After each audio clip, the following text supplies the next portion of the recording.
Okay, so yesterday in class we left off after we talked about the consensus theory, which involved John Locke and Thomas Hobbes.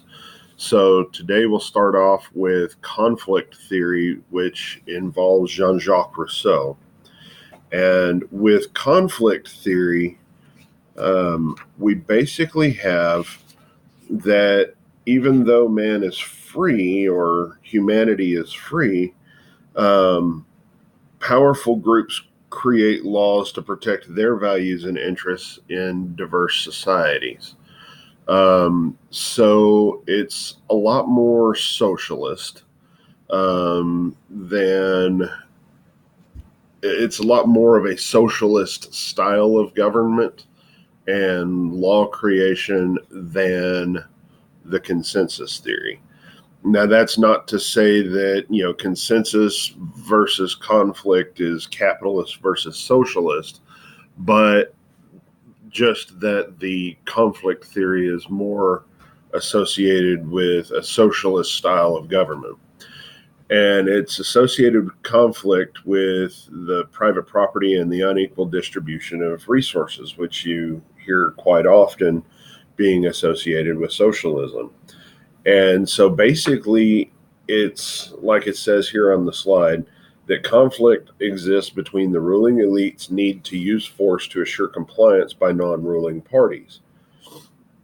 So, this is also that sentence actually does sound more like a capitalist type of a government setup. But essentially, between these two, this one is a little bit closer. I think really we're, like the slide says here on the last big bullet point, consensus and conflict are both present in the criminal justice system in the United States because under social contract theory, like we discussed in class, you agree to give up some of your rights for those rights to be enforced and protected by the government. Based on common interests and common values. But we also have the need for the ruling elite to use force to assure compliance with non ruling parties. So, like we were talking in class, in Kansas, it is illegal to possess marijuana for any reason. And it's actually outlined on page 9 in your textbook on a giant map where you can see in the color coordination that Idaho, South Dakota, and Kansas are the only states who have a total prohibition on cannabis still. Every other state in the country has some form of either legalization or decriminalization of cannabis. Forever and ever and ever since the beginning of the United States, possession of marijuana has been illegal. And at least since it became an issue and it was outlawed. And even in the 1960s, the hippies were viewed as social degenerates and a less desirable class of people in the United States because of their free living lives and the way that they, the attachment they had with cannabis. And the ruling elites, the oligarchs, kept that thing intact. Even at the federal level in the United States, possession of marijuana is still illegal. So all of those old fogies in Congress up in Washington, D.C.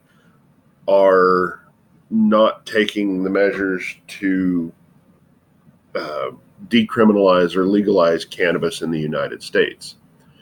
And literally, all it takes is for Congress to do the same thing that each of these state legislatures or assemblies have done, which is pass a bill saying at the federal level, this is no longer illegal. And they still refuse to do it. So, just an example there of how the ruling elite are using the law to kind of maintain pressure on those who are not ruling. But But you see here under, with the last two bullet points, that consensus exists in that everything works together for the common good, but conflict exists because everyone is out for themselves. Like our legislators in the United States Congress, while some have allegiance to their constituents, most do not. Okay. So let's talk about crime control and the due process model. I really need to change the slide so that these things quit flying in like that. But there's politics everywhere, and there's good politics and there's bad politics. But everything in criminal justice is political. Okay, so we see here where there's examples of good politics, where you have merit-based promotions. Everybody gets promoted based on how well they have performed in the past and how well that suits them for the office or the promotion they are seeking.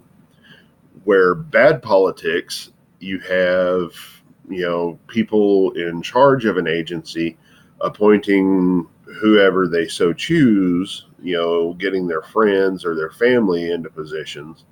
And it's all based on personal gain. So you have two opposing forces with crime control and due process.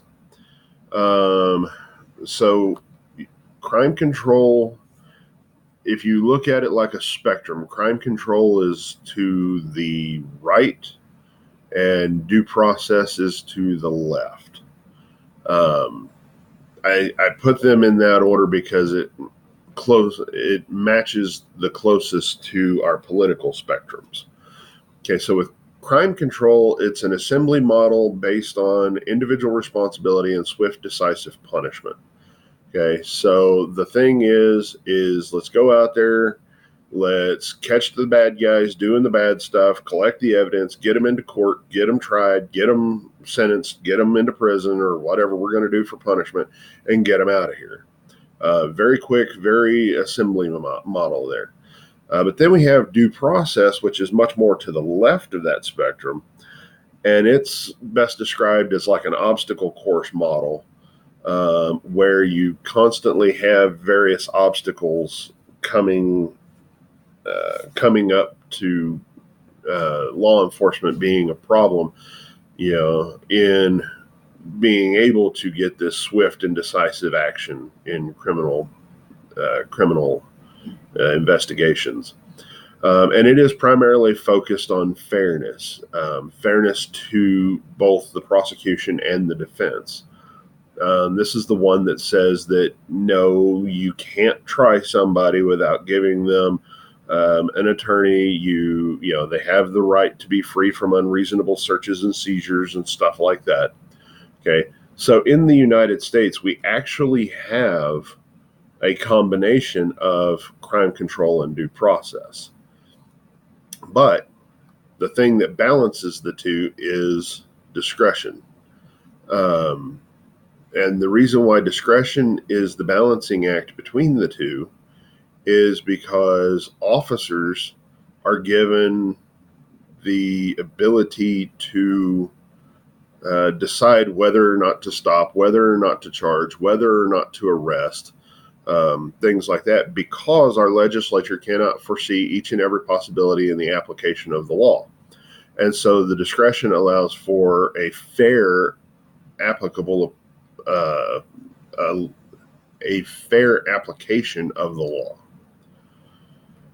And it's applied throughout the system. There's discretion by the officers in whether or not to stop, to charge, to prosecute, up to the prosecutor whether or not to go ahead to trial or take a plea agreement, up to the judge whether or not to continue the case or dismiss it, on sentencing, in corrections as to what level of housing someone should be in. So discretion is applied throughout the system. Okay, and so I'll stop right there for the time being, and we'll go to another video in a second.